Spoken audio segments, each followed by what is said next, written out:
4 septembre prochain.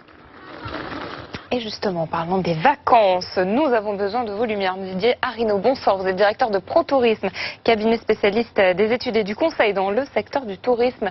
Les Français sont-ils nombreux à partir en vacances cette année ? Cette année, les Français sont beaucoup plus nombreux que l'an dernier à partir en vacances.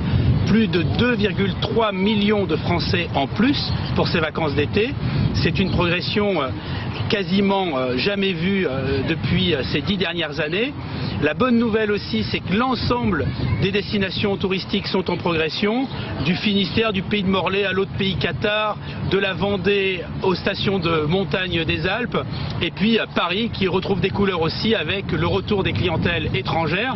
Ça a conduit à plus 4,5% de réservations pour les acteurs du tourisme français.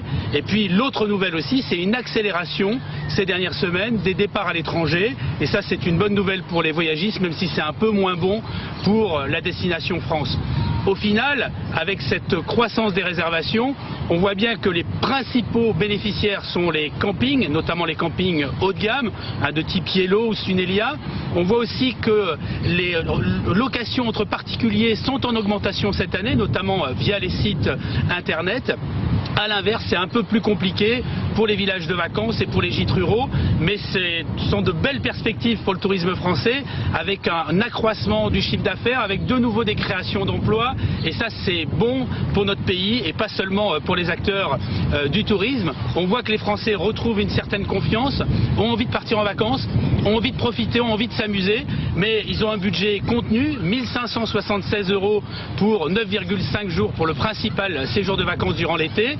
Et donc ils sont obligés de faire des arbitrages, et si les réservations sont belles et en augmentation à partir du 15 juillet, pour l'instant il reste de la disponibilité un peu partout, et on ne peut conseiller aux acteurs du tourisme de bénéficier de ces réservations de dernière minute. Donc pour ceux qui ne sont pas partis en vacances, il y a encore de la disponibilité dans quasiment toutes les destinations touristiques. En plus il y a un beau temps, donc il faut en profiter, surtout que ça succède à un printemps qui était déjà bon avec une augmentation de la fréquentation.